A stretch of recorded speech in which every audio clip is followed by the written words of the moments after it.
பைபிளில் கானான் தேசத்து விவசாயம். கனிதரும் விருட்சங்களை மனிதனுக்கு உணவாக கொடுத்த கர்த்தர், செழிப்பான ஏதேனுக்கு பிறகு செழிப்பான ஒரு இடம் உண்டு என்று சொன்னால் அது பாலும் தேனும் ஓடும் கானான் தேசமே.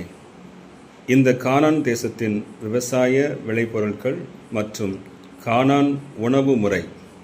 உபாகமம் 8:8 கோதுமை, வார்கோதுமை, திராட்சை, அத்திப்பழம், மாதளம்பழம், மேலும் ஏசாயா 28, 25, 27 ஆகிய வசனங்களில் சீரகம், உளுந்து, பெரும்பயிறு, எசேக்கியேல் 4:9 தினை அரிசி, கம்பு, சிறுபயிறு மற்றும் எண்ணெய் வகைக்காக ஒலிவ காய்கள்.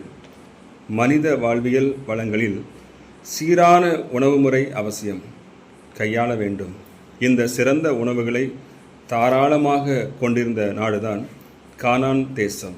அதனால்தான் கர்த்தரால் பாலும் தேனும் ஓடும் தேசம் என்று அழைக்கப்பட்டது. இந்த தேசத்தை கர்த்தர் தமது ஜனத்துக்கு வாக்களித்தார். நாமும் சிறப்பான உணவு முறைகளை கையாண்டு ஆண்டவரின் செழிப்பை, ஆண்டவரின் ஆசீர்வாதத்தை அனுபவிப்போம்.